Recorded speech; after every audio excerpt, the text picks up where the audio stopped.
Hi, welcome back to Shameez Kitchen. இன்னைக்கு நம்மளோட கிச்சன்ல சூப்பரான சுவையான நண்டு ரசம் தயார் பண்ணியிருக்கேன். எப்படி பண்ணியிருக்கேங்கிறத பார்க்கலாம் வாங்க.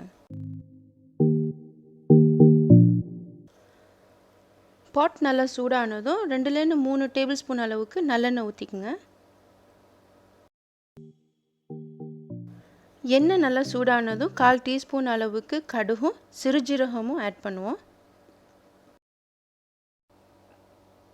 கடுகும் சிறுஜீரகமும் கொஞ்சம் சூடு ஏறினதும் நம்ம சின்ன வெங்காயம் ஆட் பண்ணிக்கலாம். ஒரு 7-8 சின்ன வெங்காயம் ஆட் பண்ணுறேன். அது லேசாக தட்டிட்டேன்.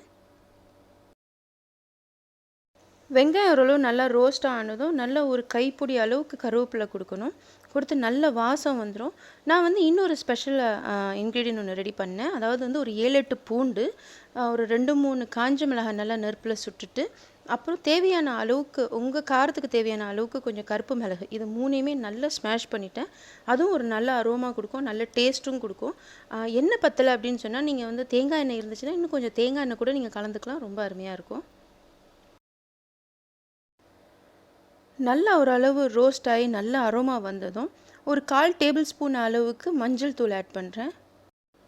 நண்டு வாய்வு கொண்ட சாப்பாடு அப்படிங்கிறதுனால நம்ம கொஞ்சம் பெருங்காயத்தூளும் ஆட் பண்ணிக்குவோம். இதுவும் நல்லா எண்ணெயில் போட்டு நல்லா தாளிச்சதுக்கப்புறம் போதுமான அளவுக்கு அது ரோஸ்ட் ஆகி வந்ததுக்கப்புறம் நம்ம நண்டோடைய கால்களை இதில் ஆட் பண்ணுறோம். முக்கியமாக நண்டு சுத்தமாக கழுவுனதுக்கப்புறம் உப்பு போட்டு ஒரு தடவை அலச மறந்துடாதீங்க. அப்போ தான் அதில் இருக்கிற கவுச்சி போகும்.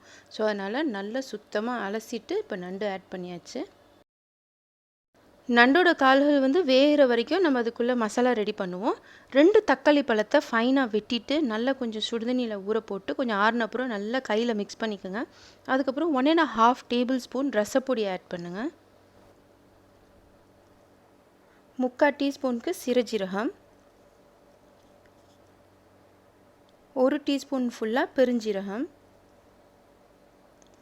1 டீஸ்பூன் மல்லி. இந்த மசாலாக்கள்லாம் நம்ம சேர்த்ததுக்கப்புறம் புளி சேர்க்கணும்.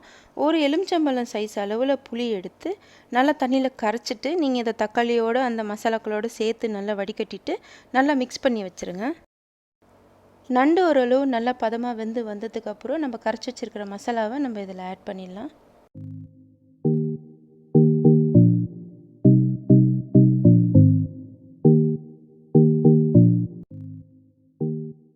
லேசாக சூடு ஏறி அனல் வந்ததுக்கப்புறம் நம்ம உப்பு சேர்த்துக்கலாம். முன்னாடி உப்பு சேர்க்க வேண்டாம். புளியோட பதத்தை தெரிஞ்சுக்கிட்டு அதுக்கப்புறம் நம்ம உப்பு சேர்த்தோம்னா உப்பு போதுமா இல்லையாங்கிறது நமக்கு தெரியும்.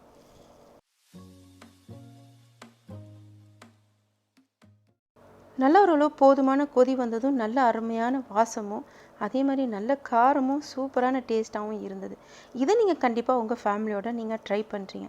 நெஞ்சு சளி இருக்கையிலலாம் இந்த மாதிரி நண்டு ரசம் செஞ்சு சாப்பிட்டா ரொம்ப நல்லதுன்னு சொல்லுவாங்க.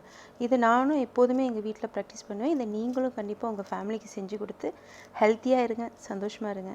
Love you all. Take care. Bye.